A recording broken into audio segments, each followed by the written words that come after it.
Hello, America. We've got a great show for you tonight, but I want to start with Barack Obama. Tonight I have more questions than I have answers. I mean, we've had weeks to discover that Reverend Jeremiah Wright has spent decades preaching radical anti-American ideology, and yet Barack Obama expects us to believe that that's a different man than the man Barack Obama has known the last 20 years. I, for one, just don't buy it. Now what we have to do is wait to see if Obama and Wright continue to, I mean, it's like a chick fight on Dallas, isn't it? And is the Reverend's 15 minutes of fame over, or is Obama's fame over? Here's the point tonight. If I had to call it, I'd have to say, sorry, Barack, I think your chickens are coming home to roost. And here's how I got there. You know, my mother used to tell me, show me your friends and I'll show you your future.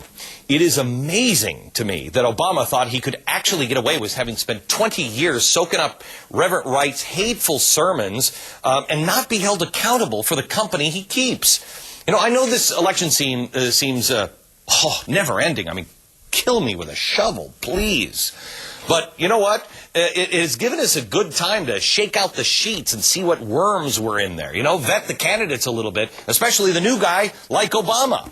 It's more than just what a candidate says. It's also what they've done, how they lead their life. You know, we've all made mistakes. I get it. I'm far from perfect. You don't even want to know the mistakes I've made. But when Barack Obama keeps making the same mistake over and over and over again, Sunday after Sunday for 20 years, that's more than just a slip. It shows a fundamental lack of judgment.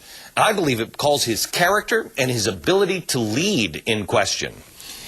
I mean, if you watch the show, you know I wasn't going to vote for the guy anyway. But just over a week ago, he was arguably the dominant candidate in the Democratic race. That's a little far from that today. A couple of days ago, I heard Jack Cafferty on CNN. He said, when Reverend Wright gave the speech at the National Press Club, he did more damage in 1 hour to Barack Obama's chances at the presidency than Hillary Clinton had done in the last 15 months. Jack, you're right. So tonight, here is what you need to know. The best way for voters to know what kind of decisions a candidate is going to make in the future is to look at the ones that they have made in the past. If Barack Obama couldn't see what kind of man Reverend Wright was over a 20-year period, he's shamefully poor judge of character. How does he expect us to trust him when he has to go meet with Ahmadinejad, Castro, Chavez, all the men, you know, he says he wants to meet? Trust his earned. And you know, where did I put that trust? Oh yeah, I'm all out of trust for any politician. You haven't deserved any, Obama, for quite some time. Now, has this resulted in any change in the polls? Scott Rasmussen is here. He's the president of the Rasmussen Reports. Scott, have you seen any kind of indications at all this is affecting Obama? It's starting to have an impact right now. And you've got to remember there have been two phases of the Jeremiah Wright story. There was the first phase about a month ago before Obama gave his speech. The initial impact was to hurt Obama's standing among unaffiliated voters and white voters. When he gave his speech, he got good reviews for that, and things stabilized for a while. But the last couple of nights, we started to see a decline in Barack Obama's favorability ratings and an increase in among Clinton supporters that their candidate really is the more electable Democrat. Are you seeing anything on judgment or honesty? Because he's either the worst judge of character or he's a liar. One of the two.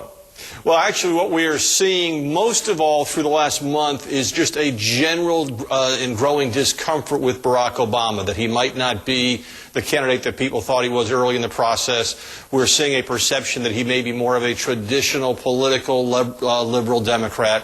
Right now, the difficulty is trying to get a handle on where things will play out after his denunciation of the pastor yesterday. Scott, you're a numbers guy. I have always, I mean, I know this sounds counterintuitive, but with the radio show years ago, everybody said, oh, you're going to get on the radio and the ratings are going to skyrocket. And I said, I don't want that. I don't want that. I want a very slow, steady growth, because that way you have something stable. He really became white hot fast. I mean, he was practically the Messiah, assuming there was one. He was practically the Messiah to the press. Have you ever seen anything that goes up as fast and doesn't come down? No, there's always going to be a difficult time, and you have it just right. You know, Hillary Clinton is the exact opposite. Whatever you think of her, opinions are established. She could even come on your show right now, and it wouldn't change public perception of it. But But with Barack Obama, any little thing can change the public perception because he is not very well known. And there's another fact. He has never run a competitive campaign against a Republican. He is in uncharted territory, and that's creating some problems for him. And one final tidbit, last year, when he began his rise in the early part of the campaign, it was because he raised so much money.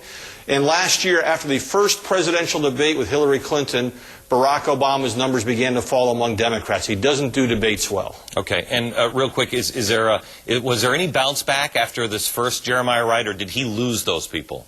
He lost those people. Okay. When he gave his speech, he held the rest. All right. Thank you very much, Scott. Let me go to Ann Coulter now. She's syndicated columnist and author, If Democrats Had Any Brains, They'd Be Republicans.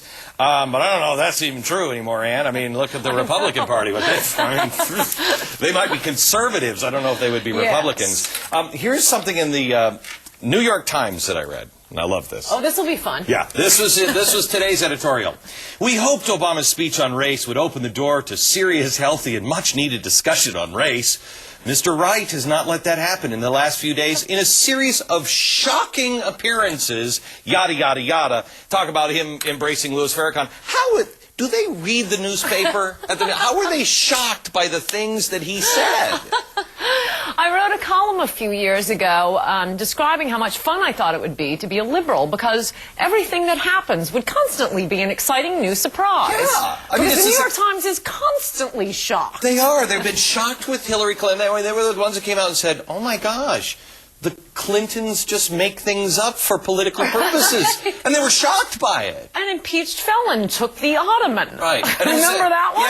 Yeah. And I don't understand it. I mean, I look at this and I see what happened and I said, yes, this is what anybody who didn't have a horse in this race could see. And you knew. And I have to tell you, I wonder now, is Obama going to be Gary Hart? Is he going to be just gone from this? Is it going to implode, or will the American people embrace this? I don't think they'll embrace it, but that's the big question, because I must say I have been feeling like so far in this race that it's 1992 all over again. And remember the scandals with Clinton. There was draft dodging, pot smoking, Jennifer Flowers.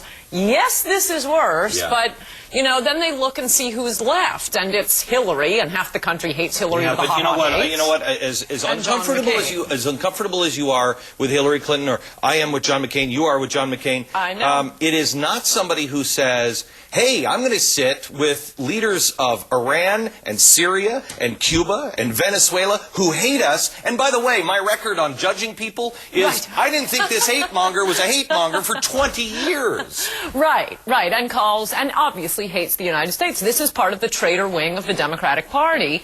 And I guess the question is Obama a Manchurian candidate to normal Americans who love their country, and he secretly agrees with the Weathermen and the Reverend Wright faction, or is he being the Manchurian candidate to the traitor wing of the Democratic Party? And he, I guess, has to take the position now that, no, I was just trying to hoodwink the traitor wing.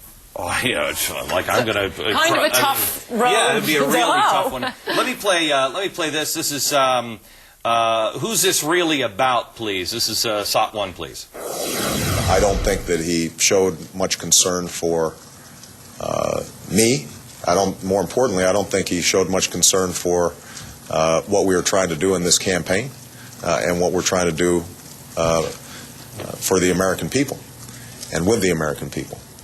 I mean, that's amazing. A little solipsistic, I'd say. Yeah, if I knew what that word was, I would say, yes, you're exactly right, but I'll pretend I do. Self-obsessed, everything is about me. I mean, it's amazing. He has this raving lunatic that he has foisted now on the American people, a racist, anti-American lunatic, and he's upset that it's hurt his campaign. Yeah, I've been dissed. I don't think that he showed much concern for me. Right. What?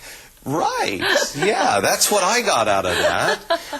Yet the media is giving him a pass. I mean, here in our own building, one of the reporters said, "You know what? He's dynamic and smart, and it's Reverend Wright is, he speaks 5 languages. What the hell does that even have to do with anything?" They're giving him a pass yet again. They're desperately trying to. They did last time, and I have to say that's when I started thinking this is 1992, because when Reverend Wright, when they first got the tapes on the scene, I thought, that's it. he's done. And according to the Rasmussen polls at the time, this was, I guess, about a month ago, it didn't really affect Obama in the ratings. I think this next round, the media, you really see the division between Americans and liberals in the media. Because the first round, they were all defending him, and, oh, a tingle ran down my leg. And now they seem to be treating Reverend Wright a little bit more seriously because they can see that's what the American people are thinking. Everybody's sitting back in shock